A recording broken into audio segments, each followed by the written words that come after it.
European Investment Bank. Thank you, Karma.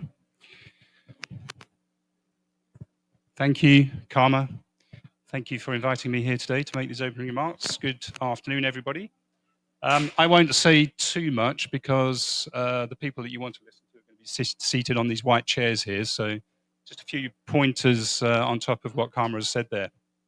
So we all know SDG 9 is about building resilient infrastructure. It's about promoting sustainable and inclusive industrialization, and it's about innovation. And we need a lot of infrastructure for this, and a lot of the other SDGs are also underpinned by infrastructure development as well, health and education and so on. So, and Karma pointed there to the 1.5 trillion figure, which came out of a World Bank report recently.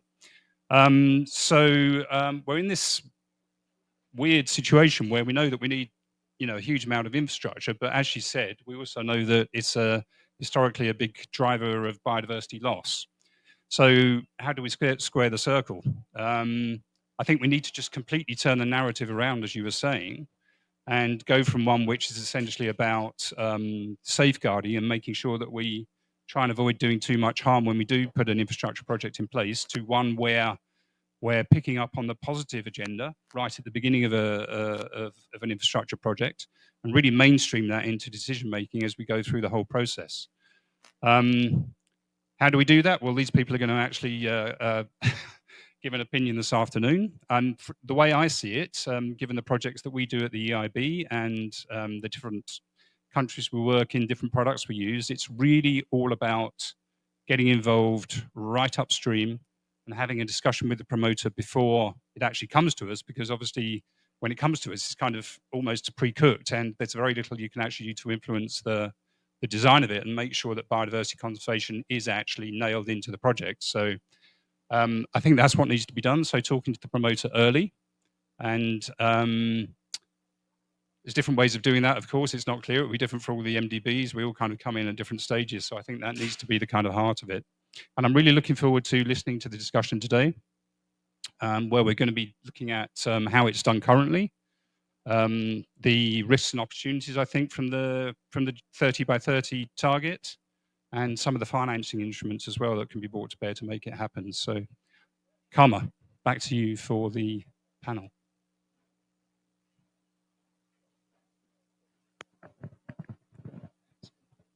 Thank you, Stephen. Indeed, I think we are also in ADB are also trying to figure out how to get involved earlier in the project cycle and go more upstream to have proper biodiversity considerations in the project design. So now we move to the segment where we hear about national systems and the thought process that has gone into decision making on how financing is allocated for biodiversity conservation within an infrastructure project. So we will be hearing from the Ministry of Railways in Bangladesh and the approaches that is followed in the Caribbean island countries. And we have our two distinguished speakers today.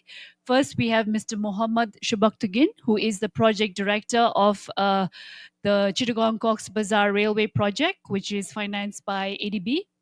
And then we have Ms. Amrika Singh, who is the Program Manager, Director of Economic Integration, Innovation and Development from the CARICOM Secretariat. So I would like to invite our two speakers onto the stage.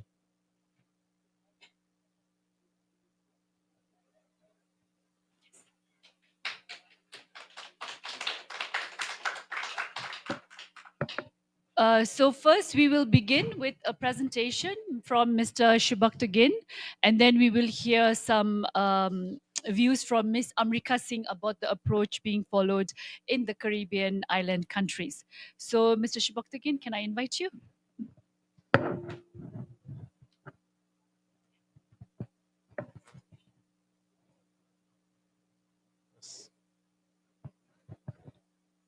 Very good afternoon. Respected participant in COP16 from different representative from MDB. Actually, planet is one. In this planet, human being, animal, and plants should be sustained. We should all together, we should live generation to generation.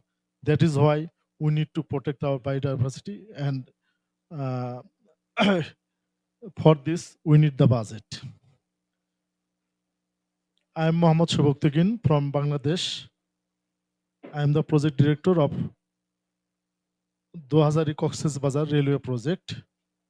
Cox's Bazar is a Porjoton city of Bangladesh, and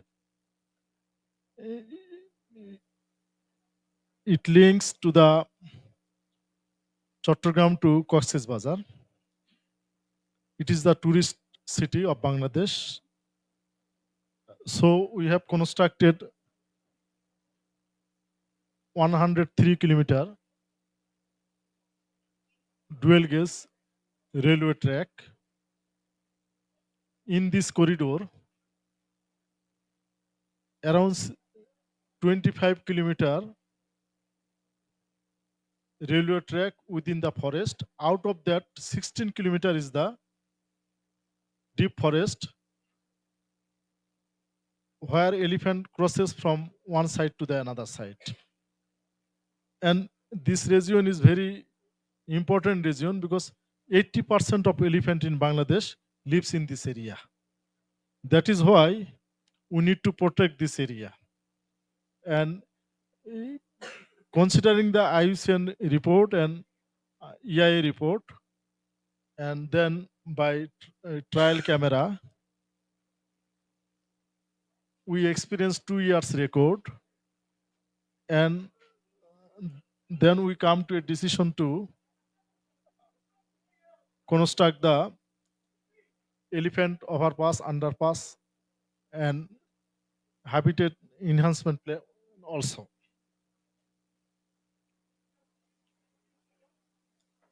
So we have taken mitigation measures, 3 type of mitigation measures. Structural mitigation, to passes the elephant from one end to another other end. We constructed overpass and so many underpasses, and we put some fencing and funneling 4-kilometer areas so that cross the designated overpass and underpass. Then we also did a pilot project for detection system, and it is done successfully. We will install some sensor technology in the project area so that whenever elephant will cross the railway track, sensor will give the signal to our signaling system, and from that signaling system, both the station master and loco master, who is the pilot of the engine, he will come to know, and then they will take their step. Then habitat enhancement plan. So we planted forest and fodder like fig trees, banana trees, bamboo trees, and we have constructed 6 number of salt licks and water holes. What our experience that uh, elephant, especially the female elephant, uh, they need salt. So when they get the salt, then they took the salt and then go to the water holes. They take bath for 30 minutes or 1 hour and then go back to his area. It does not come to railway track this area.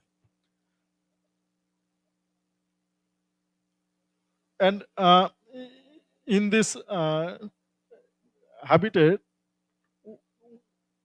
we did some infrastructure and some we did some two type of approach we have taken here. We constructed elephant overpass, underpass. We will install sensor technology, as well as we planted some trees for the elephant. Whenever they cross the overpass, they come from deep forest and they eat some banana trees or fig trees and passes from one side to another side. It is naturally elephant do it. And this habitat enhancement plan, it is the first in Bangladesh under the leadership of ADB. We did it. So it is the you see that elephant is crossing. So it took this type of plants, eat, and from another side it passes this side. Sometime it is one, and sometime seven, eight. There is a 7 or 8 numbers elephant as a whole, and you see that there is a overpass, that is a train run through this way, and there are some underpasses also. So we did it successfully, and uh, to choose the location, we use the trial camera, and 2 years we observe the movement of the elephant, usually in which point they crosses. So we make 5 points, and we constructed 5 underpass and 1 overpass. And for this, so many experts from ADB, they were engaged. And we constructed some fencing also, because we detected a 5 kilometer area where elephant is crosses. So elephant cannot cross the every point. So that he choose the designated place. We constructed the RCC protection wall, and we see that elephant is rightly choosing the overpass and underpasses which we have constructed.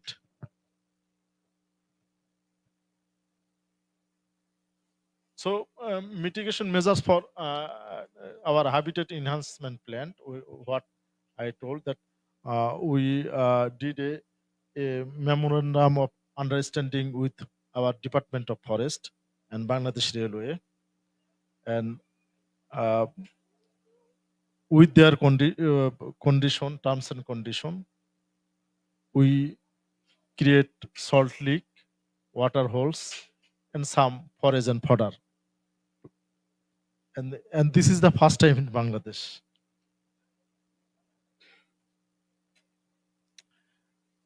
There are 3 places, 3 zones: Tsunati, Phashiakheli, and Manasapa.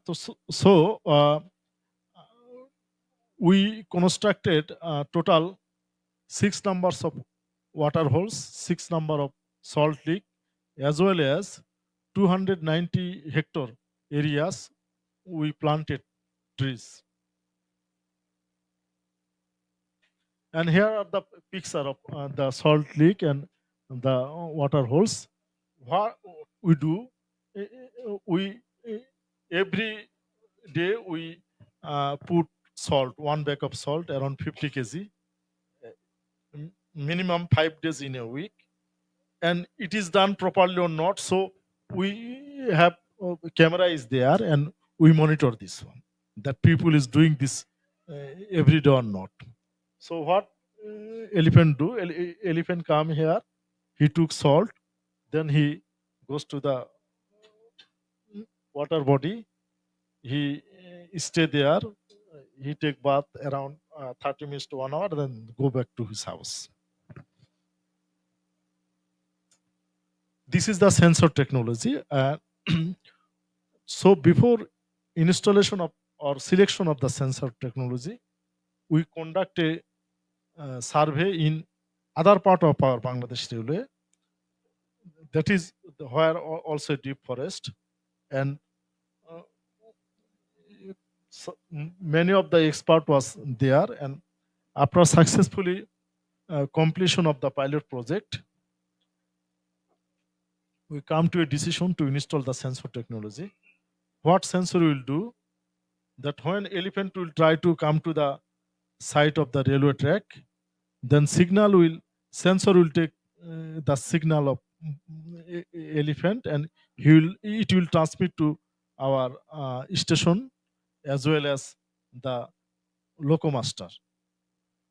when they will get the signal, locomaster will stop his train, and from station also notify the locomaster so that he can slow its speed and stop it. After passing the elephant, then train will move. So already criteria and everything fixed. Our procurement also in the ongoing process. We expect that we will install this one by December this year. So for this, we need the financing, and uh, so what will you do that? Uh, this is our budget. Actually, we need what you see that in our project, approximately 2 to 5% uh, expenditure incurred here, and roughly estimated that now under the project we constructed it, and for this project it will be continue up to its defect liability period. After defect liability period, then we have a system that our project will hand it over to the operation line, open line, and they will do their maintenance. And we are expecting that it will take around 2 to 3% budget every year. So allocation of budget in future railway project. So how we fix up it that in Bangladesh railway there are opportunity to construct so many new railway track and high speed track, dual gauge, double line project. So this type of biodiversity is urgently required. And for allocation of the budget, our system is our line ministry, Ministry of Railways, Ministry of Finance, and Ministry of Forest all together need the assessment, and they will select how many budget required. So key criteria for budget allocation: environmental impact assessment, protection of critical habitats, and mitigation strategies. So considering all those, we'll fix up how many budget required every year. And you know that uh, we have another railway track who is situated 100 years earlier. That is called our uh, Dhaka is the capital city and Sylhet is the another divisional city. That railway track connect Dhaka to Sylhet, and there is a national park also. So we need to do many things there, because when this line was constructed 100 years earlier, during that time biodiversity was not accounted here. And technology and innovation, that what we are using in our project, that our thermal camera and eco-friendly construction techniques.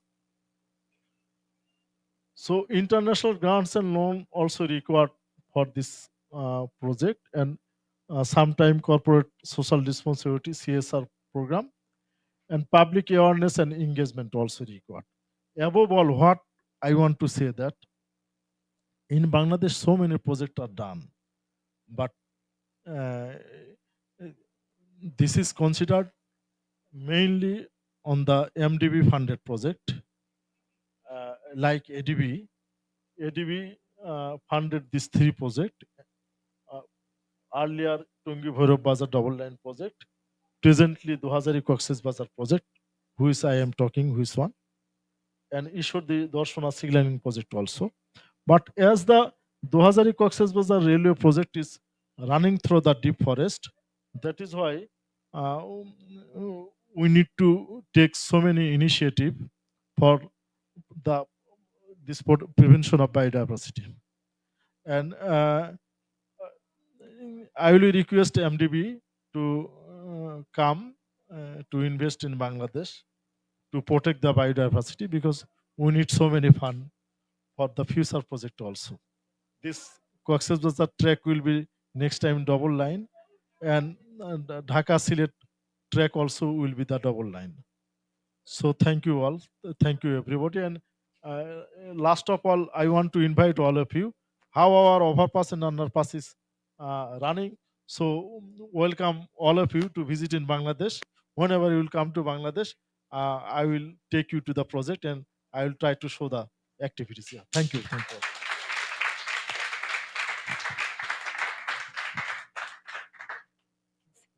Thank you very much, Mr. Shiboktagan. So, okay, sir. I always really enjoy. This is one of my favorite projects. So, moving over to a continent far across the world, can I invite Miss Amrika to whatever suits you better?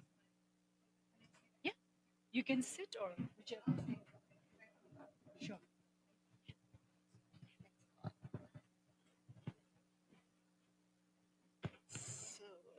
Good Good afternoon, everyone. So I am program manager for sustainable development with the CARICOM Secretariat.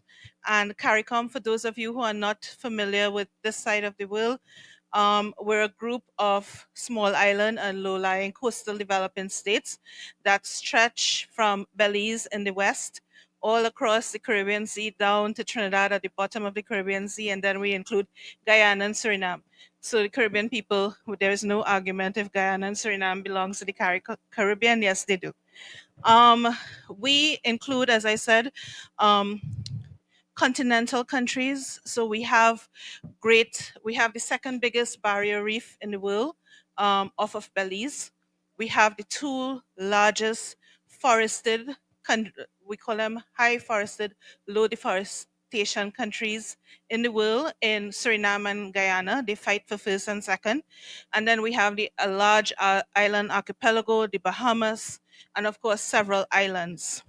There are a number of challenges affecting us or impacting on our biological resources, including significant amount of development on the coastline with tourism plants and various forms of infrastructure and development, increased levels of pollution, not just on the coastline, but because of our small size, some of our member states actually consider themselves, we don't have a coastal zone. The entire country is considered a coastal zone. So whatever happens inland immediately within half an hour can impact our coastal and marine ecosystems. Um, Throughout, we also have, of course, significant impacts of pollution that are not caused by us, but are driven by international forces, such as the global plastic situation, as well as global climate change.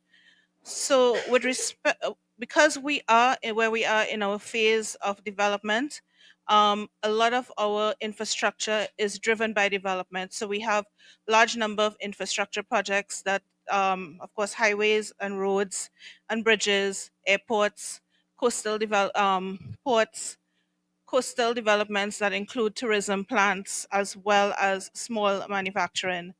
And this, of course, has been linked to where we are in our development and driving our economic growth, our human and social development, increasing connectivity, and in most recent times, building resilience as we bear the brunt of global climate change.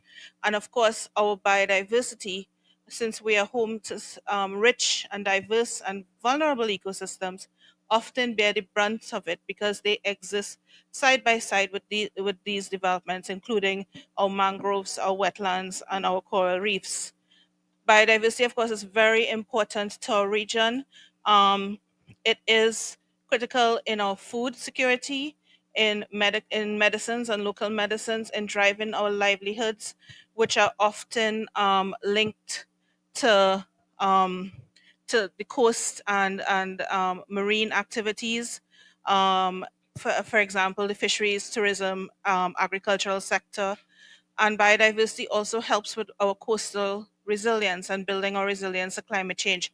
Our mangroves and coral reefs provide natural barriers to the brunt of hurricanes and storms and in storm surge.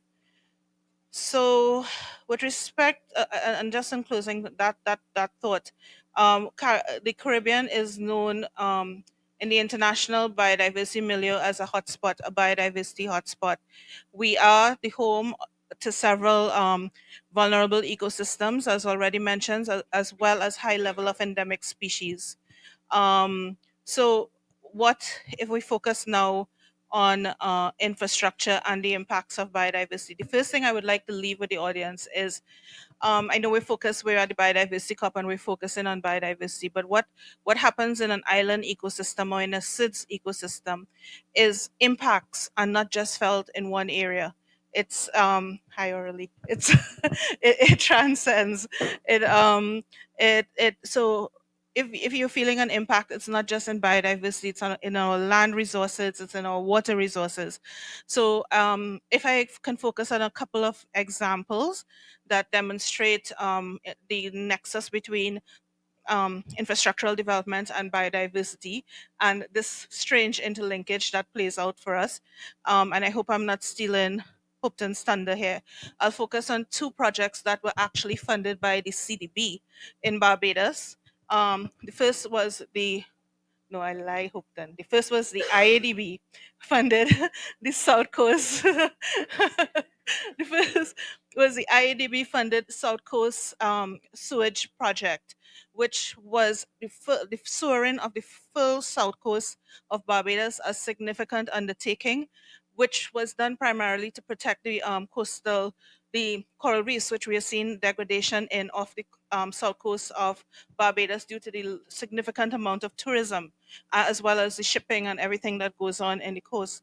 The CDB funded another important project, which was the redevelopment of the Harrison's Cave, which is a huge tourist attraction underground. So very interesting, very complex infrastructure, but nestled in one of the two parishes in Barbados that is not touched by the ocean. So very green, very small communities. So very, very interesting project. And in terms of what we have learned from those projects is that, um, you know, we have been doing a lot of work in the region as a whole with restoration and restoring projects.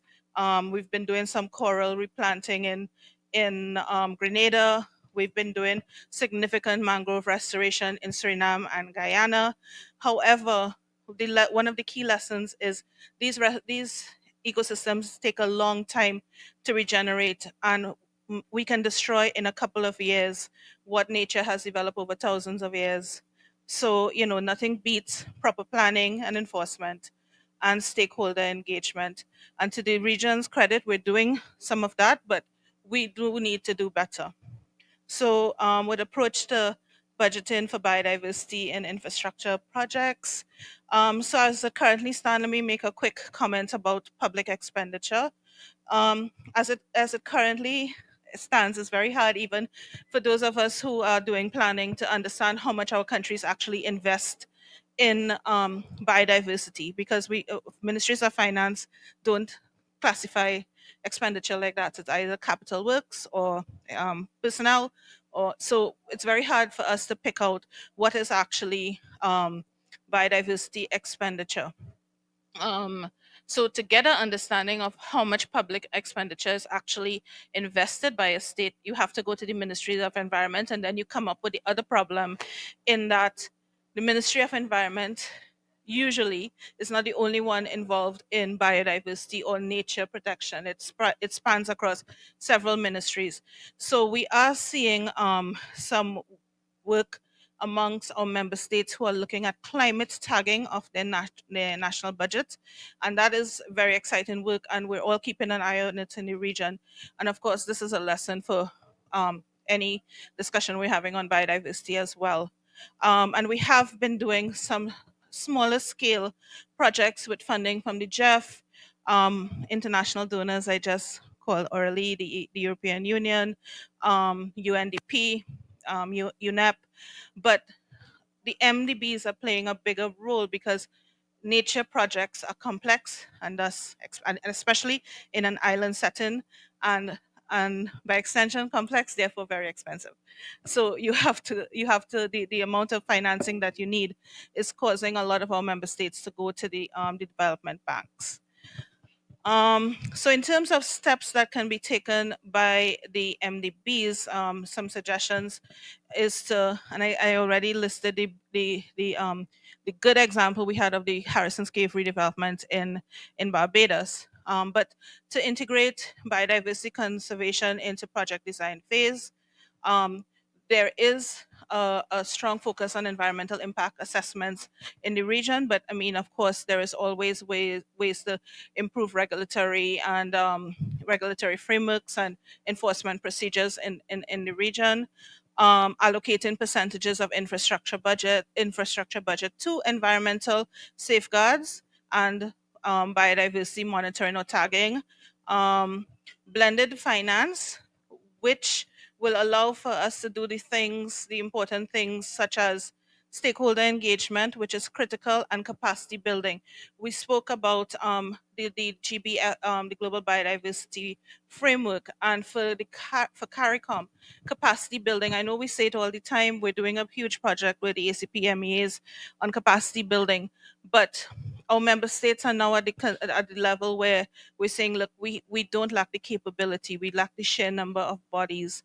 And when we do a project, we want to ensure that whatever capacity we build stays with the ministry and is there for future use. So we're building in sustainability. Um, and then of course, well, and by extension, involving local communities and indigenous knowledge in design. So with respect, I will focus a little bit on biodiversity conservation and coastal projects.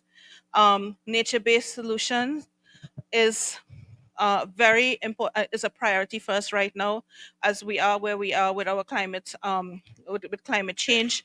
A lot of our member states are also, not that we've not known it, but the time has come where we cannot look at this climate change, biodiversity, land degradation, pollution in silos, and we have to look at integrated projects. So a lot of our member states are in adaptation measures are looking at nature-based solutions. So mangrove restoration, coastal coral reef restorations are critical. The idea of incorporating biodiversity offsets and of course improving how we do environmental impact assessments for I'm wrapping up for all major infrastructure projects. The role of the MDBs. So I'm going to pick on Hopeton here for a little bit. MDBs such as Caribbean Development Bank and IADB can play a key role in the mainstreaming of biodiversity via infrastructure and in the financing of infrastructure projects through promoting nature positive principles in project development, um, providing technical assistance and support for biodiversity inclusive infrastructure projects. Hopeton, in CARICOM, the ministers have recently approved our Caribbean Community Environment and Natural Resources Policy Framework. That is a regional look at biodiversity, forestry, land, oceans, and how we as a region want to safeguard our natural resources. And we something like establishing a financial tracker for that policy would go a long way, or doing a fiscal review of the policy so we can actually know what this will cost the region to implement. So I think I will round up there to sum up, to say that in a small island setting, that biodiversity is so intertwined with climate change and our land use. So in terms of project development, we have to be very aware of that integrated approach. The urgent need for using biodiversity to building resilience. And I know the banks are all very involved in climate change and climate financing, and this sort of integrated approach across the sectors is critical. So I will stop there, Madam Chair or Madam Moderator. Thank you.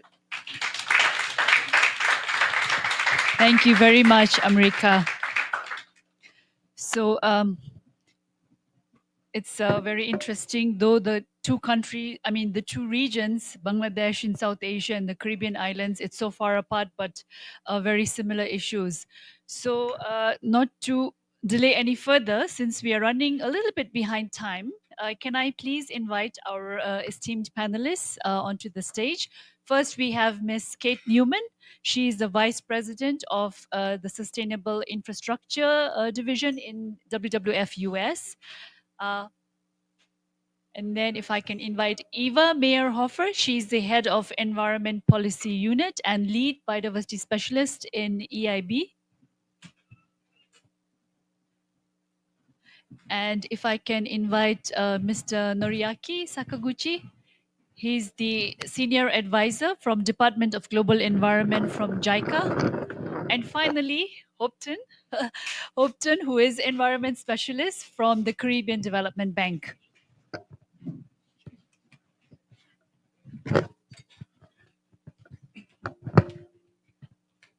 So thank you very much for being here, our panelists. And we just heard about our two speakers from the, talking about perspectives from the government. So it's also very important for, as we heard, MGBs play an important role, bilateral finances play an important role, and of course, international non-governmental organizations also have a very important role on this topic.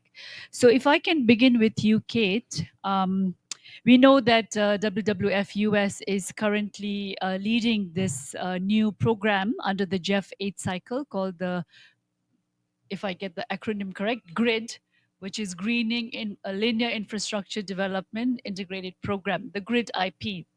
So could you share some, what you are doing, what WWF is doing, and what is being done under this program to scale up financing for biodiversity conservation in infrastructure projects? Hello. Thank you very much. Thank you for inviting me to speak today.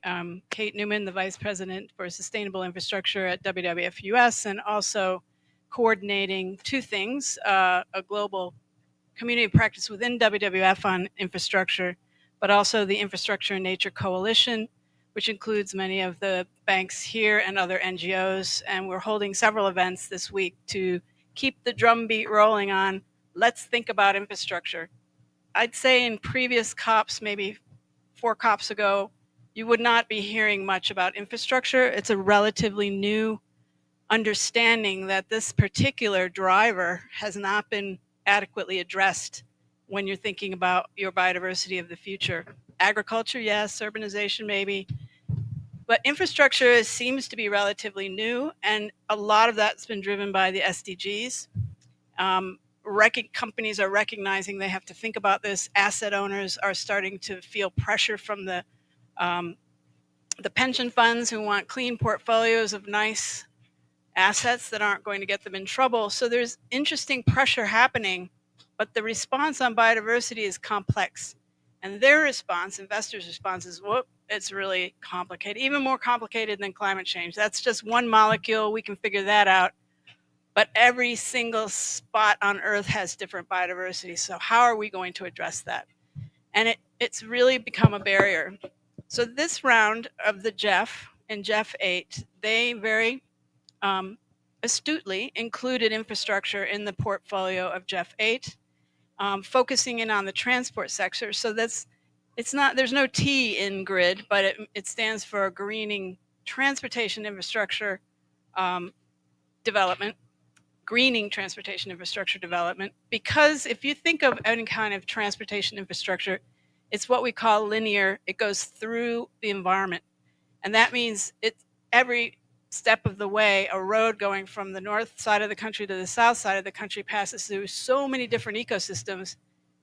It's mind-boggling what the road owner or the road deliverer has to think about from an environmental point of view. It becomes supremely challenging. So what this project is designed to do is to work with 5 countries that are the child projects: Suriname in Latin America, Ukraine in Europe, and 3 countries in Asia, Malaysia, Philippines, and Nepal, 2 of which are working on coastal ports, and the rest are working on roads. The issues we're trying to address were raised very nicely by our previous speakers, that in order to be able to tackle these issues, you need to be upstream and helping decision makers have good material, good information, and a good regulatory environment already in place so that they can make good decisions about where to place new roads and what type of roads that can be built and how to mitigate and actually add add biodiversity into the model as you're designing something afresh. So the focus of this program is unusual for the GEF, and it's been tricky because the indicators that GEF have don't line themselves up with policy. But the program is to help countries build their capacity for upstream planning, policy development, design, functionality, and procurement, a critical factor, and have those things in place. And when one does that, one can reduce the risk profile of a country, attract more investment, build on the relationship with MDBs, with public sector financing to draw in private sector, public-private partnerships, but only if the risk profile of your country is reduced enough that these actors will be comfortable coming in. So next year, as the program starts, it's got 5 countries that we're focused on, but it also includes a global platform, and I'm advertising a little bit here. This global platform is going to be designed to provide information to everyone to address these challenges of how do you build that early enabling environment that will produce good decision making. And as Mr. O'Driscoll said, you know, when a bank comes in, there's already a road that they're negotiating. They haven't been involved in that upstream space that much. We would recommend that they get involved in institution building. That's our recommendation. But in the meantime, this GEF project is seeing that as a pivotal contribution it can make. And there will be a global platform where we're going to be inviting the global community to provide us with best case options that can help other countries see what's possible and make that as easily accessible as possible. So that's coming up, and I hope it should start in January, and the countries will start in January 2026. But it should be a useful resource to help with filling in some of the gaps that other institutions are not doing. Thanks. Thank you, Kate. Absolutely. And ADB is working on the. Oops. No, it's okay. ADB and UNEP are the key partners who are overseeing the 5 child projects, and WWF is overseeing one of them. Well, what I was going to say is we are looking forward to seeing the program, you know, fully roll out from next year onwards, because we are supporting on the Philippines and the Nepal projects. So moving on to Eva, we've heard a lot about the role of MDBs and, you know, how much we can contribute to increase financing. What do you think we can do for scaling up financing for infrastructure in projects? Thank you, Karma. And actually, Amrika has pointed to some of the key aspects. And of course, so I'm not going to go, you know, and elaborate too much on them. I want to just add a couple of other areas of focus. One is something that I think as MDBs we have started looking at is green procurement. And that is critical because if you think about it, I mean, yes, we are standard setters in a way with our different environmental and social sustainability frameworks, right? And there we can leverage and condition financing on meeting those requirements, and it has a knock-on effect. But actually, infrastructure a lot of it is about procurement. And in order to mainstream also biodiversity considerations, for example, in your procurement and your tender documents is absolutely key. It hasn't been done so far. It's, you know, we talk about environment criteria, but specifically looking at very specific, for example, biodiversity conditions that need to be met in the whole tender process. That is something we are really at the initial phases of trying to doing, and looking at, for example, the FIDIC Pink Book and all those different type of tender documents and guidance. I think that's where we do have a lot of leverage there. But then there is also, and I think America mentioned it, because you need to take an integrated approach between climate and biodiversity or nature, is actually leveraging the climate adaptation and resilience agenda. I mean, you bring those together, given the fact that a lot of the resilience agenda is built on natural ecosystems, and it is the mainstreaming of natural ecosystems in order to address the impacts of climate change, there is already an entry point in terms of making sure that biodiversity considerations are taken into account. So you leverage that agenda, you already have an impact on making sure that in the design phase, those nature is being considered upstream in the design. Then we had a session earlier on transition plans. I mean, we look at, we want to make sure that our counterparts are all Paris aligned, right? So again, they are, and what it means is they need to have transition plans in place, making sure that their transition plans integrate nature, so that when they go out as developers to build that infrastructure, nature is already part of their strategies. So that is another leverage where we have. Then I think Kate just alluded to it very briefly, is valuation. So how do we encourage governments to look at natural capital accounting and valuation in order to prioritize some of those critical ecosystems that they need to maintain and conserve as they build infrastructure? So trying to find the ideal location for that infrastructure. It may not always be possible, but that is something to do. And then I'll come into the financing and the instruments. I think as Stephen O'Driscoll mentioned, and Amrika also said, and Kate clearly, we come in very late in the game. So permits are often already in place, so the room to maneuver and to change anything when the detailed design is already, or let's say the feasibility study is there, the general design is there. So in detailed design, there's very little you can do.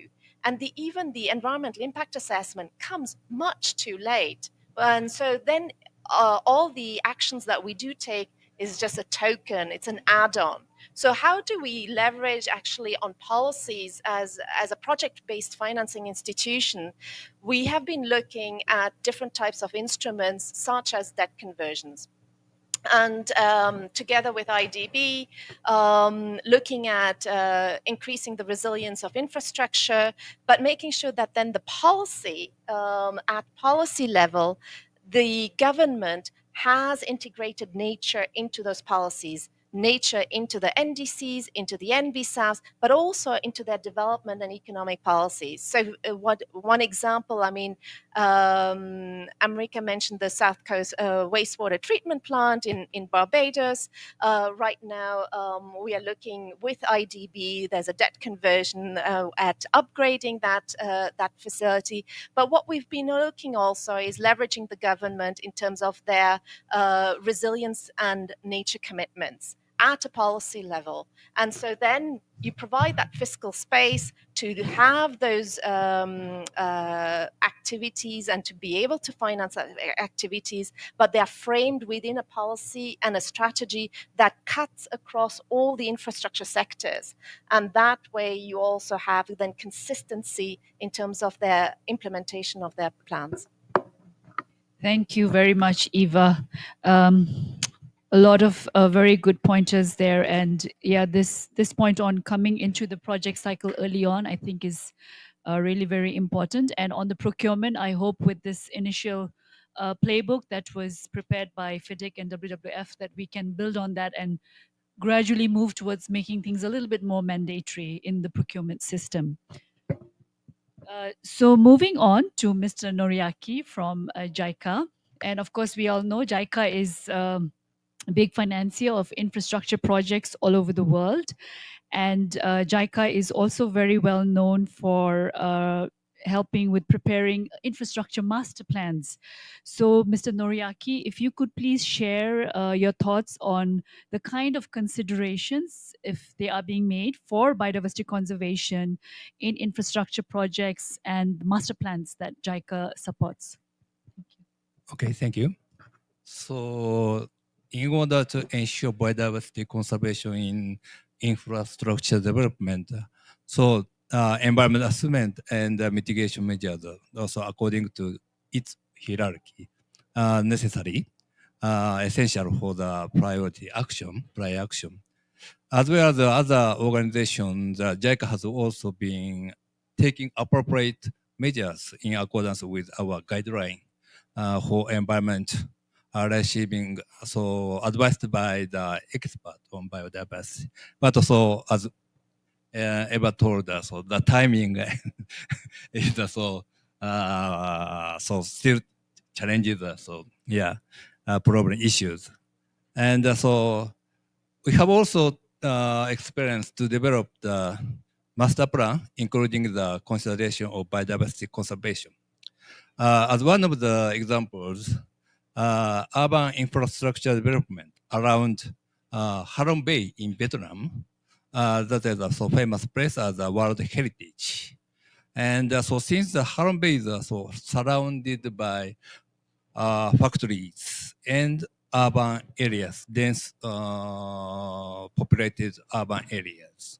So the water quality in Halong Bay got worse, and soil sedimentation was occurred there.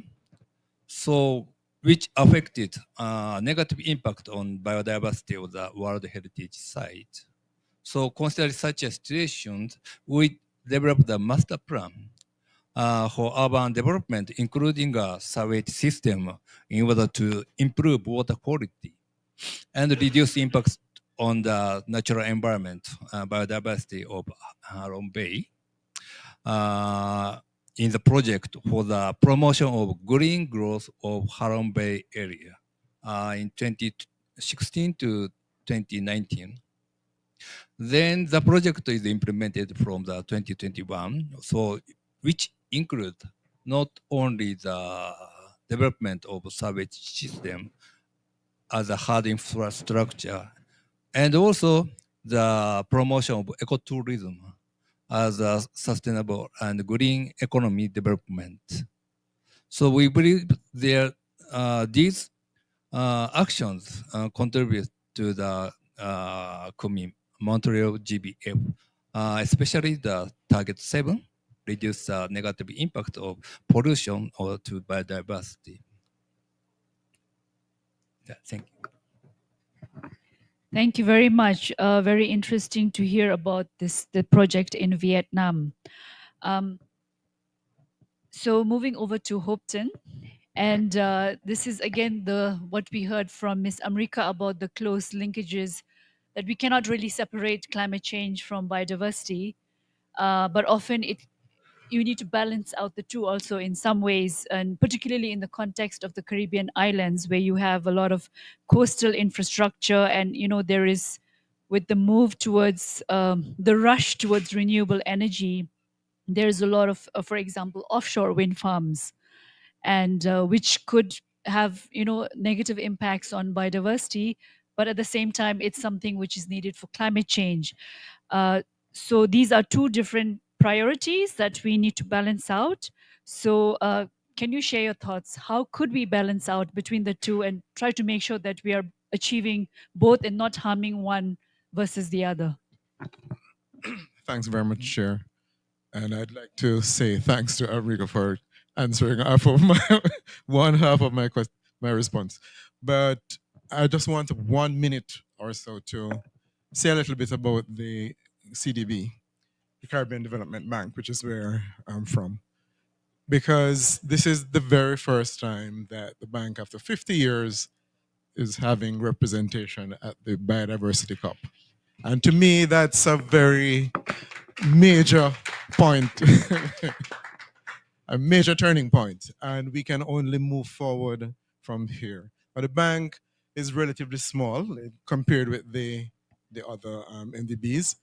We serve on 19 borrowing member countries, some of which was referred to by America, and most of them are small islands.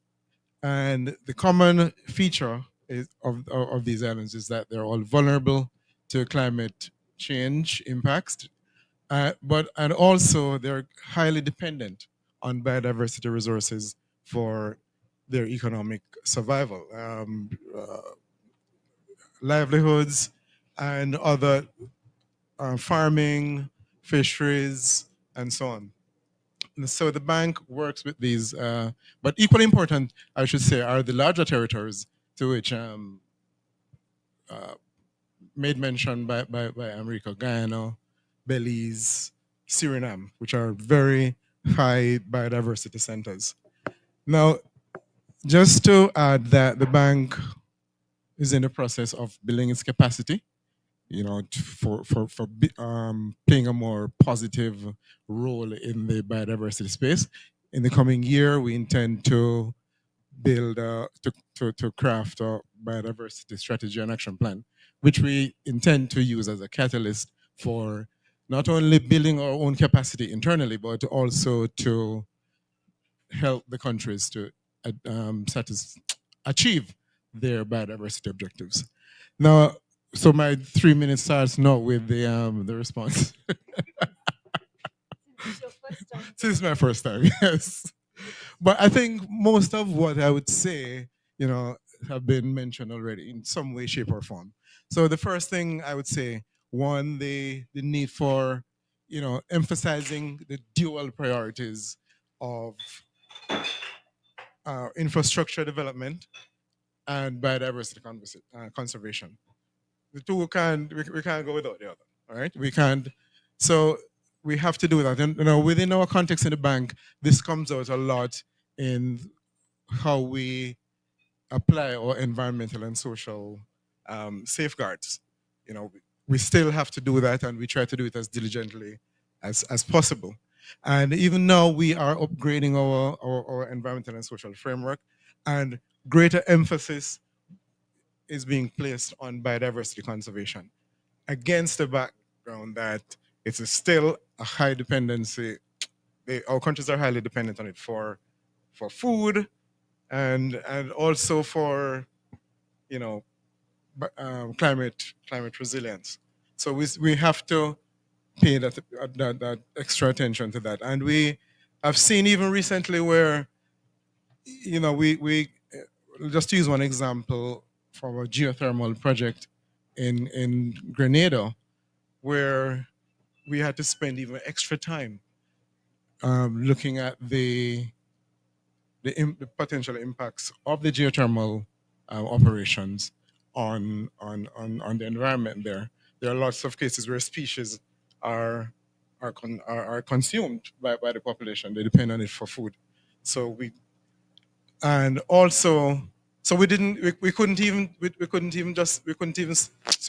couldn't just stop at screening. We had to go the extra mile to do detailed critical habitat assessments. And the people are calling for it. The country is calling for it. So they put us to the fire. And we had to do that. And there are other examples. The speaker in the previous session spoke about elephants. We don't have a problem with elephants in our region. But in Belize, where we had a road project, we encountered many different types of animals, based on their nocturnal behavior. They cross the roads at night. So we had to make those provisions, making culverts. It's not as sophisticated as the one in Bangladesh, but we made culverts so that they could pass at nights. So another area that I think, and already again it has been mentioned, we have to be more innovative in our designs. We definitely have to take on the mantle more on looking more at nature-based solutions. There's no way we can get away from that. And by conducting comprehensive assessments, we'll be able to evaluate the potential environmental impacts, including on marine life. Now, as a bank, we like to talk about, climate sensitive infrastructure, but less so about nature sensitive. And so I'm looking forward to the day and the time will come when it is just second nature to talk about nature, nature positive investments and so on. I know that we are still on a learning curve, but I think there's sufficient capacity among us or opportunities for us to learn more about, biodiversity and how we conserve these resources. Another thing which I think we need to focus on, and this is key, is the collaboration with our communities, our local communities.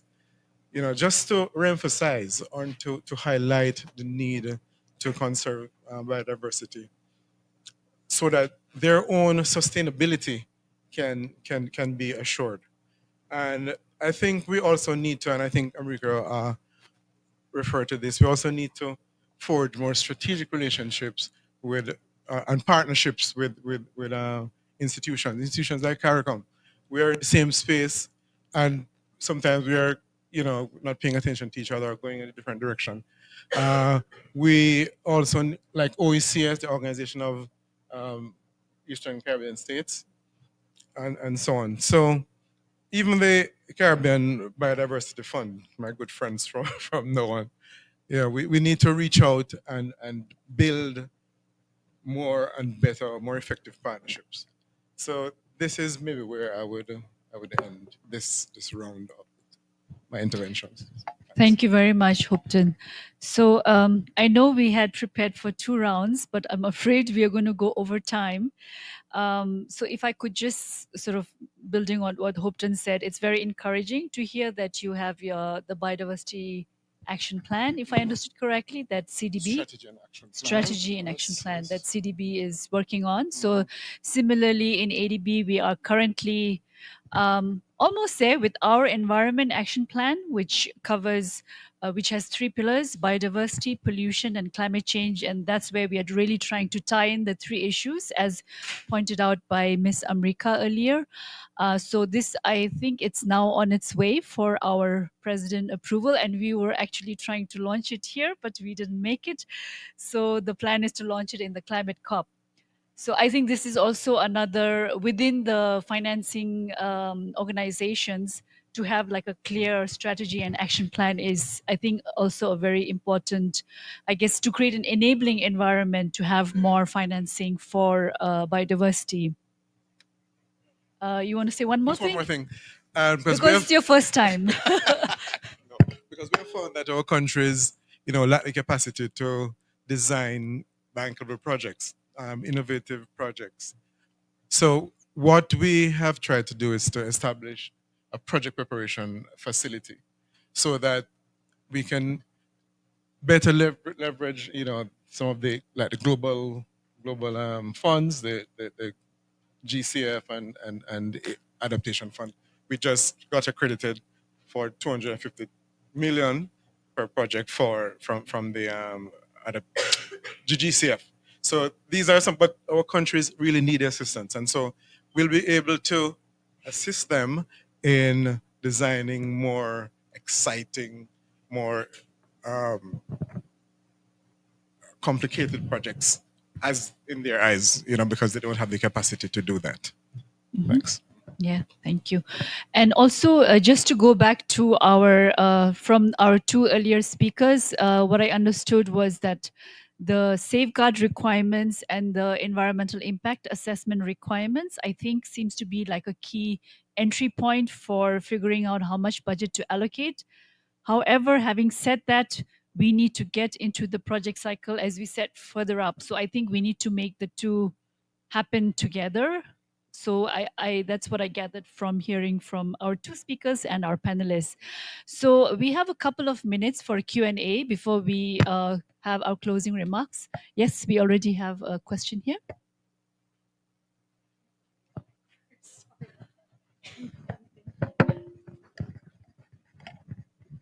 another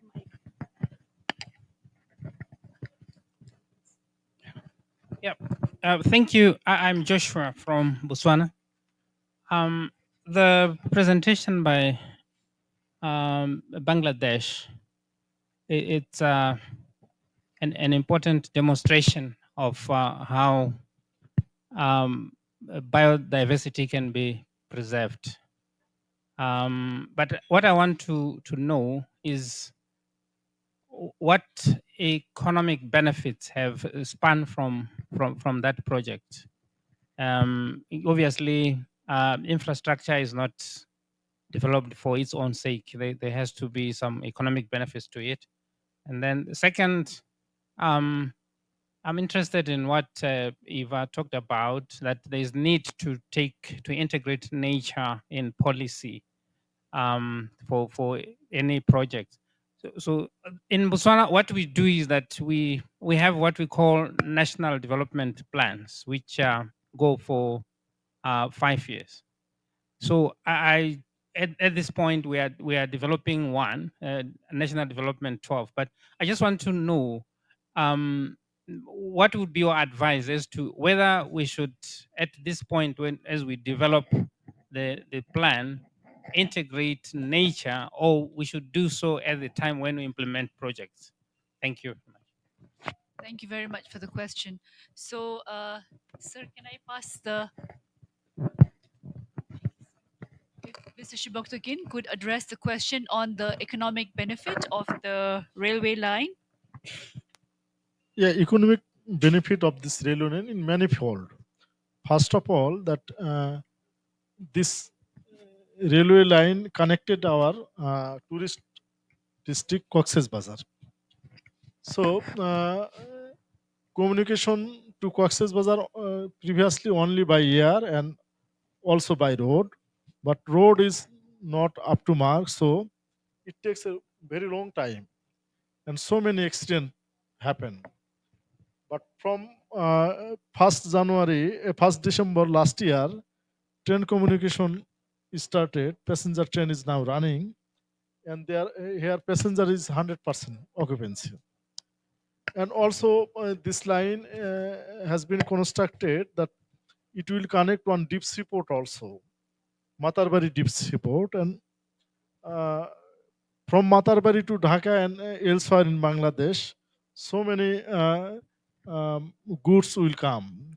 So it is a very profitable railway track. And in Cox's Bazar area, salt and some dry fish and others export from Cox's Bazar area to other part of the country. So it is a in the line of that, it is a profitable section definitely, both for passenger and carrying the goods, and it creates a very positive impact in a sense that now whenever a passenger run through the train, then accident and mortality there is zero. So we have to consider that also. Thank you all. And environment friendly, definitely. Train is environment climate friendly, and all these banks are climate banks. So it supports also that motto also. Thank you. Thank you, Mr. Shiboktokin. And just to add, there is the ecotourism also, because Cox's Bazar is a very beautiful beach area, which has a very long beach. And then our 150 dream is hopefully we'll have tourists coming to see the elephants on the overpass. So another ecotourism benefit as well. And So very quickly, yes, that's where actually you need to integrate nature in your national development plans, and the reason being that those are the ones that get financed at project level. It's too late. you already need to have it in that policy. One good example, just because I recently reviewed it because of the debt conversion that we did on Barbados. A good example is the Roofs to Reef program that you have for Barbados, where you see actually nature running through is really the narrative, as well as climate resilience, the narrative throughout their economic development plan. And another, a point that a few years back, for example, the Netherlands decided to merge the Ministry for Economic Development with the Ministry of Environment. It was one ministry. And that's when you saw a lot of the work being done on nature and the nexus with economic development in the Netherlands, where they've been extremely innovative. So I think that's the plan that needs to be integrated into. So yes, final question, please. Before I ask my question, I just wanted to add on what Eva's mentioned regarding the gentleman's questions, because it's really important that, nature is already integrated into the National Development Plan. And part of that is looking at also your fiscal framework, right? Making sure that, when you actually prioritize projects, how do you screen projects that would be prioritized? So typically you would have the climate indicators or the environmental indicators already that would be prioritized, because when you set also your NDCs, right, and you would have the budget for the NDCs, you're prioritizing what projects would be coming in on board. So that's very important. So I just wanted to emphasize that one. The question I have is with Miss Amrika regarding I'm very happy that you mentioned about climate budget tagging, because it's very important in public resources. When you have a national development plan, it competes with the broader economic agenda, right? And it's important that you tag your budget, your funds, the public resources that would go to prioritizing nature or climate projects. The question I have is, what's the view of the government in terms of removing harmful subsidies, right? That affects, so we have subsidies, say, for transport, for fisheries, that may actually impact, how we would fund nature projects. So just wanted to get your view or experience from the Caribbean or from the countries that you have actually worked on how the government is looking at removing such harmful subsidies. I'm not sure I can accurately answer you because I'm not involved in our negotiations on subsidies. But just to say that it's our approach in the region. I mean, it's not to hide our head in the sand. We do engage. We have our whole fisheries mechanism engaged in the fisheries subsidies discussion. The approach of the region is to ensure that we do things in a way, recognizing that we're developing countries, that we don't put our people at risk, and we don't do changes so fast that we create social inequity. So we try to negotiate to do things at a pace that is manageable for small island developing states, and that is what I, at my level, can can say. But I can put you in touch with our fisheries negotiators who can clarify on where we are with the fisheries subsidies and other harmful subsidies. Thank you very much. So I'm afraid we've run out of time and we need to move to closing remarks. But I would like to ask us to give a round of applause to our speakers and the panelists. And so I have the pleasure of inviting Eli Menichel to deliver the closing remarks for the session. Eli is a Knobloch Family Professor of Natural Resources Economics at the Yale School of Environment. Thank you, Karma. So this was a great session, and it's an appropriate mix, right, to be talking about nature and infrastructure together. Nature is capital, infrastructure is capital, and we do an awful job in general accounting for both of them, right? This is not unique. Like, we've heard a lot the last few days about natural capital accounting. It's important to remember that most countries struggle to account for their fixed infrastructure, for their railways, for their roads. doing these things together is really important because these feed into how governments can forecast their budgets, what their macroeconomic strategies can be. So what do we learn from some of the, I'm going to try and pull out some of the things I heard aside from just how cool elephants are, which I'm still like jazzed about. But so one of the things is we hear a lot about like, well, how do we value nature, right? And we're going to use those prices to somehow guide decisions. But the reality is our actions and the decisions we make about infrastructure and nature drives the prices. These are general equilibrium style decisions. And so it's not just a matter of like, oh, this elephant is worth this or this coral reef is worth that, because as we make decisions about managing them, we actually influence the prices and the values that they create, right? This is what happens with big infrastructure projects. It's why we don't build roads because like a strip of asphalt is somehow valuable to people to look at. It's because it facilitates a whole lot of other things, just like nature does from the start. So I think this creates some challenges in scoping some of these problems that I think we're still getting around and dealing with. And I think this is where some of the natural capital accounting comes in.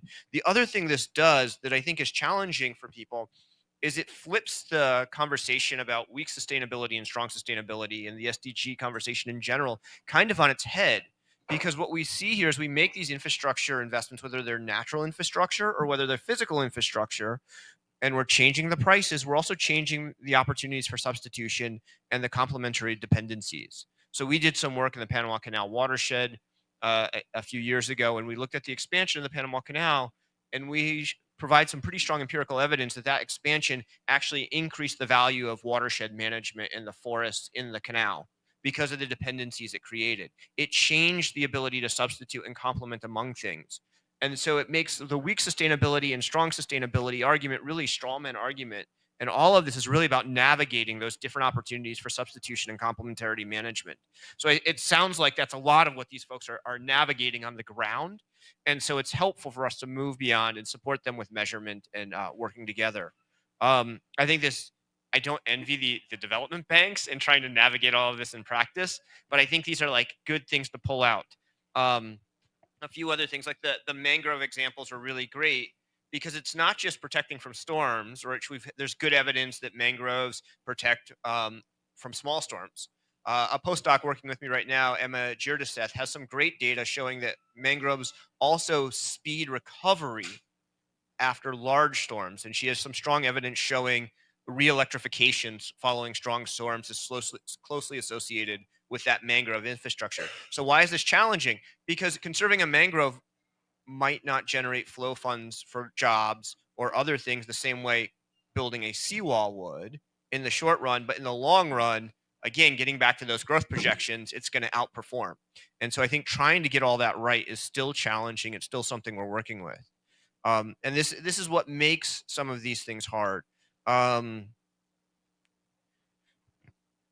So the other challenge is that not all of the benefits that we get from putting these things together, from nature and infrastructure together, are things that are easy to pay other people for, right? So increasing road safety, so it's going to cost the Bangladeshi health ministry some money because they're not going to be treating as many injured people, right?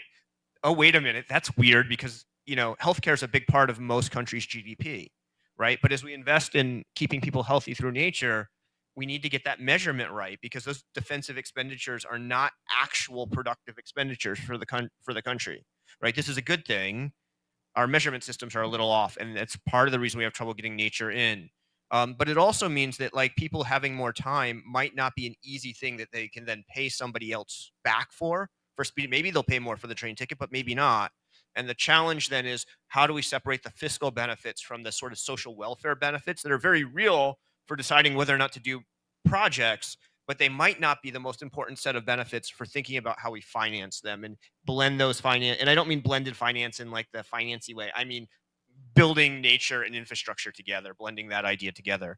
The final thing is I really liked Eva's comment on procurement and permitting processes. I think this is one of the most important places to look.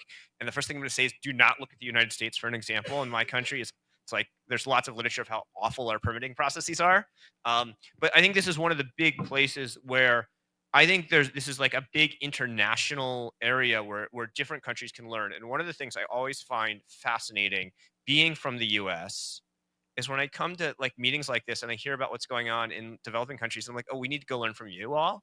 And so I think that a lot of this nature and infrastructure, there is no like, there's no old style development ladder, for lack of better words, that like the G7 countries have this figured out and they're trying to transfer it. No, we're all muddling through this together. So countries that do have the institutional flexibility to innovate, to deal with the permitting system, to deal with the procurement systems, they may actually be able to outperform many of the G7 countries that have slightly more ossified permitting and planning systems. So I think we all need to be working together on this. So thank you all for including me today. Thank you so much, Eli, and wonderful closing remarks and a very good, I think, rich discussion that we've had today. And now we'd like to invite you for some pizza and drinks. Thank you very much, everybody.